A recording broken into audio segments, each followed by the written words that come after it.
भारत के प्रधानमंत्री नरेंद्र मोदी ने गुरुवार को कहा कि भारत वैश्विक कृत्रिम बुद्धिमत्ता आर्टिफिशियल इंटेलिजेंस व्यवस्था में एक अहम भूमिका निभाने के लिए तैयार है।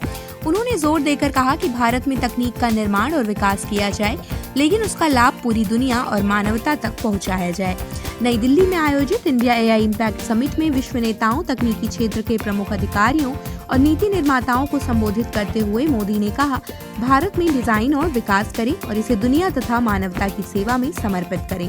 प्रधानमंत्री के ये बयान ऐसे समय में आए हैं जब भारत, जो दुनिया के सबसे तेजी से बढ़ते डिजिटल मार्केट्स में से एक है, अपनी डिजिटल सार्वजनिक संरचना के अनुभव का उपयोग कर एआई क्षेत्र में किफायती और प्रभावी नवाचार का केंद्र बनने की कोशिश कर रहा है।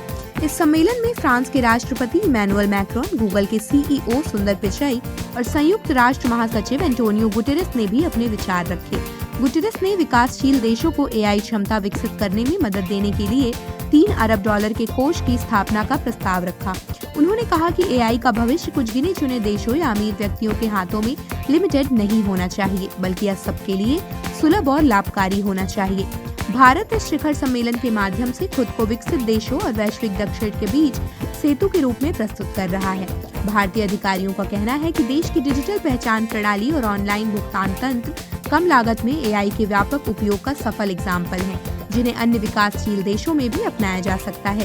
प्रधानमंत्री मोदी ने यह भी कहा कि एआई का लोकतांत्रिकरण जरूरी है, ताकि ये विशेष रूप से वैश्विक दक्षिण के देशों के लिए समावेशन और सशक्तिकरण का साधन बन सके। बाद में उन्होंने तकनीकी क्षेत्र के नेताओं से अलग से मुलाकात की, जहां कई कंपनियों ने भारत में निवेश योजनाओं की रूपरेखा साझा की और समावेशी तथा बहुभाषी एआई विकसित करने के सिद्धांतों पर सहमति जताई।